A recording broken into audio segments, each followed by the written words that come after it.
কোরবানি ঈদে আমার শ্বশুর বাড়িতে গরু দিতে না পারায় আমার বাবাকে জীবন দিয়ে সেই ঋণের মূল্য দিতে হলো। কোরবানি ঈদ মানেই আমাদের মুসলমানদের সবার জন্য অনেক বড় আনন্দের একটা দিন, কিন্তু গত 3 বছর হলো আমার গরিব বাবার জন্য কোরবানি ঈদ মানেই অনেক বড় একটা চাপ আর দুশ্চিন্তার কারণ। দুপুরবেলা রান্নাঘরে রান্না করছিলাম, হঠাৎ করে পেছন থেকে আমার শাশুড়ি মা ডেকে বললেন, বৌমা, কোরবানি ঈদের কিন্তু আর বেশি দিন দেরি নেই। আজকে তোমার চাচি শাশুড়ি এসেছিল, তার ছেলের শ্বশুর বাড়ি থেকে নাকি 1.5 লাখ টাকা দিয়ে একটা গরু দিয়েছে। তুমিও তোমার বাবাকে ফোন দিয়ে বলো আমাদের বাড়িতে যেন খুব তাড়াতাড়ি একটা 1 লাখ টাকার উপরে গরু কিনে পাঠায়। গত বছর তোমার বাবা যে গরুটা দিয়েছিল সেটা নিয়ে এখনো আমার আত্মীয় স্বজন আমাকে দেখলে হাসাহাসি করে, এবার যেন আর সেরকম না হয়। আমি আমার শাশুড়ি মাকে বললাম, আমার বাবা এত টাকা কোথায় পাবে মা? আমার বাবা গরিব, গত 3 বছর আগে লোনের ওপর অনেক কষ্ট করে আমার বিয়েটা দিয়েছিল এবং আপনাদের কথা অনুযায়ী ঘরের সব ফার্নিচার কিনে ঘর সাজিয়ে দেয় অনেকগুলো টাকা দিয়ে, তারপরে আবার বিয়েতে অনেক বড় করে অনুষ্ঠান করে। সেজন্য এতগুলো টাকা লোন করেছিল যে গত 3 বছর হলো আমার বাবা সেই লোনের টাকা পরিশোধ করছে।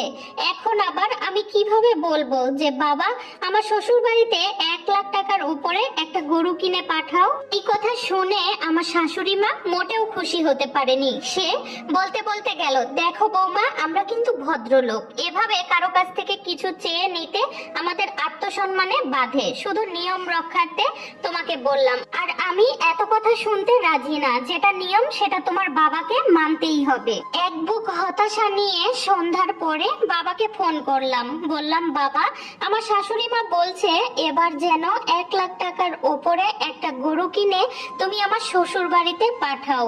আমার কথা শুনে আমার বাবারও গলাটা শুকিয়ে যাচ্ছিল, বুঝলাম।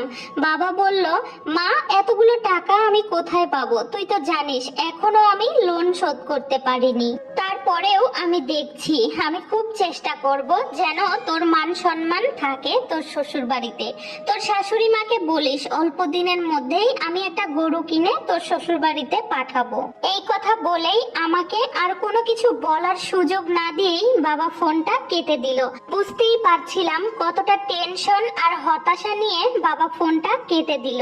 বাবাকে ফোন করার আগে আমার স্বামীকে আমি বলেছিলাম, দেখো মা এভাবে বলছে, এতগুলো টাকা বাবা কোথায় পাবে? তুমি তো আমার বাবার বাড়ির অবস্থা সবই জানো, মাকে একটু বুঝিয়ে বলো এবার যেন গরুটা না নেয়। সামনে বছর আমি বাবাকে বলবো একটা বড় গরু কিনে পাঠানোর জন্য, অন্তত এই বছরটা ঋণ পরিশোধ করার জন্য একটা সুযোগ দাও। আমার কথা শুনে আমার স্বামী বললেন, আমার মা যেটা বলেছে সেটাই হবে, তোমার বাবাকেও নিয়ম রক্ষা করতে হবে। সবাই যদি পারে তোমার বাবা কেন পারবে না? যেভাবেই হোক দিতেই হবে। এই কথা বলে সে রুম থেকে বেরিয়ে গেল। তার কথা শুনে মনটা আরো ভেঙে গেল, কারণ একজন মেয়ের স্বামী যদি তার সমস্যা না বোঝে পৃথিবীর কেউ আর তার সমস্যা বুঝতে আসবে না। তার কয়েকদিন পরেই আমার বাবা ধার দেনা করে একটা গরু কিনে নিয়ে আমার শ্বশুর বাড়িতে আসে, কিন্তু সেই গরুটা দেখার পর আমার শাশুড়ি মা, আমার স্বামী কারোরই পছন্দ হয় না। সবার সামনে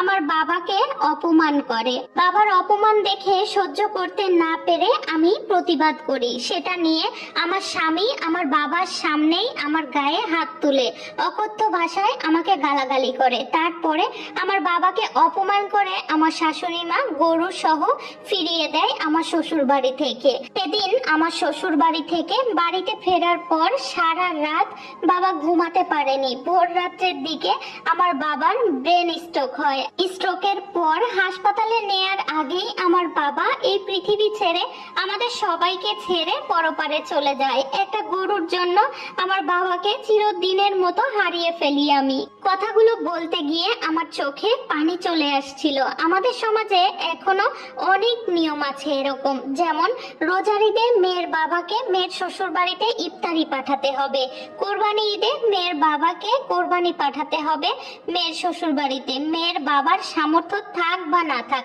আর এইসব কারণেই অনেক পরিবার কিন্তু মানসিক চাপ আর মানসিক টেনশনের মধ্যে দিয়ে যায়।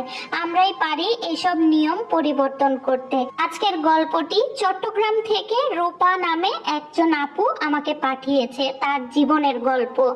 আজকের গল্পের সাথে আমার জীবনের কিন্তু কোনো মিল নেই। আর এই তো আমি কিন্তু গল্প করতে করতে আপনাদের সাথে আমার ঈদের বাজারগুলো শেয়ার করেছি। গল্পটি কেমন লেগেছে? ভালো লাগলে সবাই বেশি বেশি শেয়ার করবেন। ভালো থাকবেন। আল্লাহ হাফেজ।